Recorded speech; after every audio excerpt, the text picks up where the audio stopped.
امرؤ القیس جو شاعر گزرا ہے نا جسے مجنوں کہا جاتا تھا, لیلا مجنوں کے قصے بہت سنے ہوں گے نا, تو وہ کیا کہتا ہے امرؤ القیس کہ میں لیلا کے گھر کے گرد سے جب گزرتا ہوں, دیکھو عقلی محبت کیا کہتی ہے, بھئی لیلا کو نکاح کا پیغام بھیجو, قبول ہو جائے ٹھیک ہے, نہیں ہے تو اگر کورٹ میرج ہو سکتی ہے تو وہ کر لو, وہ بھی نہیں ہو سکتی تو دماغ خراب ہے یار, کہیں اور بھائی ٹائم ضائع نہیں کرو کہیں اور, ورنہ عمر نکل رہی ہے, یہی ہوتا ہے نا بھائی. اگر مجنوں میں عقلی محبت ہوتی لیلا سے, جذباتی نہ ہوتی, تو مجنوں کیا کرتا, لیلا کو نکاح کا پیغام بھیجتا. کبوتر کے ذریعے مس کالیں تو وہ کہیں دے چکا تھا. پہلے زمانے میں کبوتر جو مس کال تھی نا, وہ بغیر خط کے جب پہنچ جائے تو وہ مس کال سمجھا جاتا تھا. اگر کبوتر پہنچ گیا محبوبہ کے پاس خط کے بغیر تو یہ کیا سمجھا جاتا تھا, یہ مس کال ہے.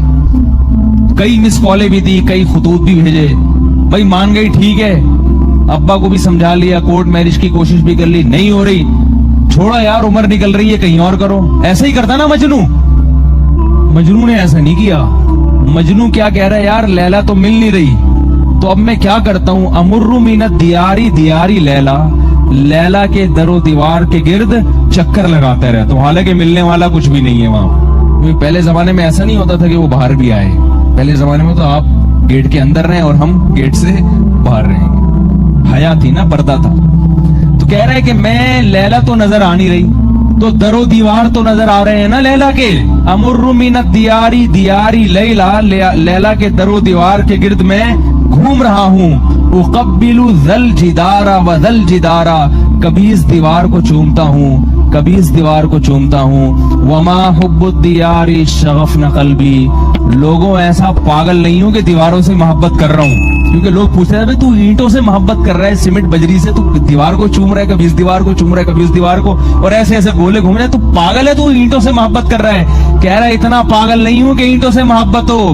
ولیکن حب من سکن الدیارا, ان دیواروں کے پیچھے جو محبوب رہتا ہے اس کی محبت اتنا جوش مار رہی ہے کہ ان دیواروں کی نسبت چونکہ ان محبوب کی طرف ہے, محبوب نہیں مل رہا تو دیواروں سے محبت میں دیواروں کو چوم رہا ہوں. دیواروں سے محبت ہے مگر کس وجہ سے, اس کی نسبت کس کی طرف ہے, لیلا کی طرف ہے.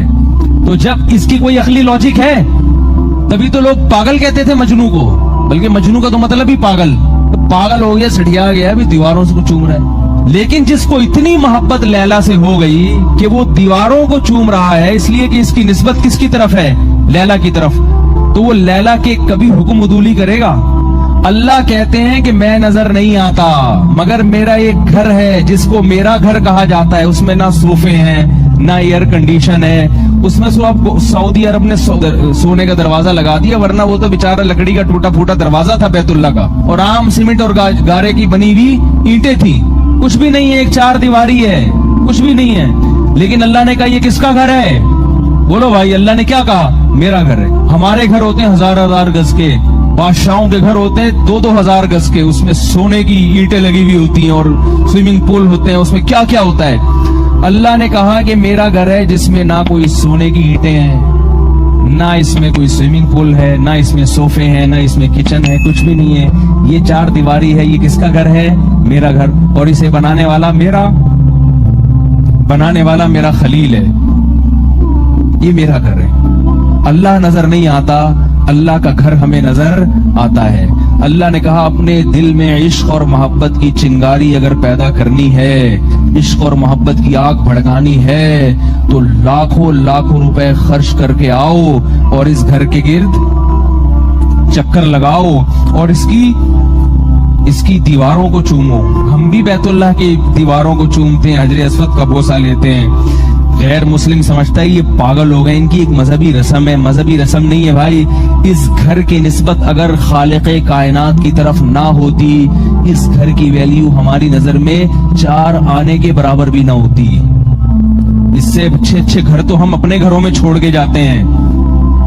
اس سے اچھے گھر ظاہری صورت کے اعتبار سے ہمارے ملک میں موجود ہیں, ہماری غریب آبادیوں میں موجود ہیں. اس گھر کی نسبت کس کی طرف ہو گئی, اللہ کی طرف, خالق کائنات کی طرف.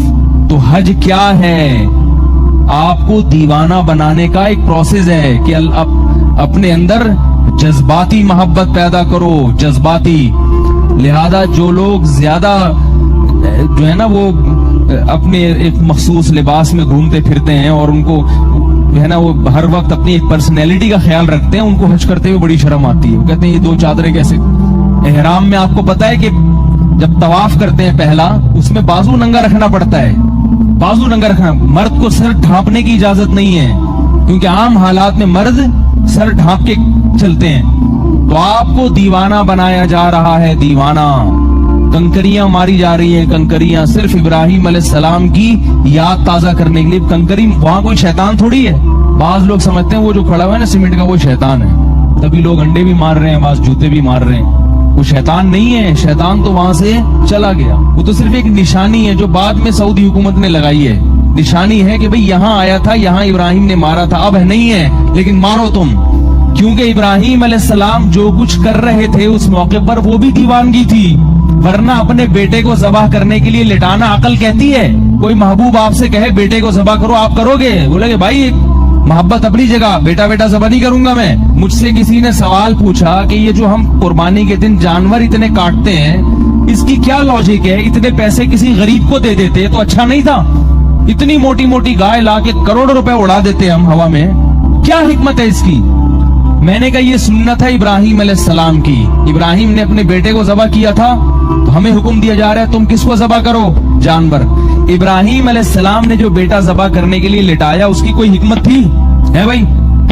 اور اگر ابراہیم علیہ السلام کو جب اللہ نے حکم دیا کہ اسماعیل کو ذبح کرو, ابراہیم علیہ السلام یہی اشکال اللہ سے کرتے جو آپ مجھ سے کر رہے ہیں کہ اللہ اس کی کیا لاجک ہے؟ تو مجھے حکم دے میں غریبوں کو کھانا کھلا دوں, تو مجھے حکم دے میں 100 اونٹ ذبح کر دوں, تو مجھے حکم دے میں یہ کام کر لوں, یہ کام کر لوں. یہ بیٹا جس نے کوئی جرم نہیں کیا, 7-8 سال کا بچہ بالکل معصوم, اور یہ دیا بھی تو نے ہے. اگر تو نے اس کو ذبح ہی کروانا تھا تو اس کی بشارتیں اور خوشخبریاں کیوں دی تھی تو نے مجھے؟ اللہ نے حضرت ابراہیم کو پہلے خوشخبری دی تھی, بغلام علیم, بغلام حلیم, ایک بردبار بیٹا دوں گا میں آپ کو. آپ کو خوشخبریاں دی ہوں, اس کے بعد جب بیٹا ملا ہو تو وہ بیٹا دینے کے لیے ہوتا ہے, واپس لینے کے لیے نہیں ہوتا. تو ابراہیم علیہ السلام اللہ سے کہہ سکتے تھے کہ اللہ تو نے تو یہ خوشخبری دی تھی مجھے, یہ بیٹا بڑی امیدیں لے کر, میں امیدیں وابستہ تھی میری اس بیٹے سے, تو کیوں کہہ رہا ہے کہ اس کو کاٹ دو؟ اس کا کیا قصور ہے؟ ایک لفظ حضرت ابراہیم نے نہیں کہا. میں نے کہا اگر وہ یہ اشکال کرتے تو وہ خلیل اللہ نہیں بنتے. خلیل حبیب سے اوپر کی چیز ہے, حبیب اللہ ایک الگ ہے, خلیل اس سے بھی اوپر کی چیز ہے. تو وہ خلیل اللہ نہیں بنتے, اللہ کے خاص جگری دوست نہ بنتے. وہ ابراہیم نے کہا کہ جس خدا نے یہ بیٹا دیا ہے, جب وہ کہے گا اس کو کاٹ دو تو اس کے حکم پہ کاٹ دوں گا میں. کوئی لاجک نہیں, کوئی حکمت نہیں, خدا نے کہہ دیا وہ ختم. تو میں نے کہا وہ بیٹا کاٹنے پہ تیار ہیں, آپ گائے کاٹنے پہ تیار نہیں. آپ اس کی لاجک پوچھ رہے ہو, جبکہ اس کو پیدا ہی اللہ نے کٹنے کے لیے کیا ہے. گائے کیوں پیدا ہوئی ہے؟ کٹنے کے لیے پیدا ہوئی ہے بھائی. دودھ دے گی, جب تک دے گی نہیں تو کاٹ کے کھا جاؤ. اسی لیے تو انسان کی خدمت کے لیے ہے نا وہ. کیوں نہیں آ رہی سمجھ میں؟ انگلش میں سمجھاؤں بھائی.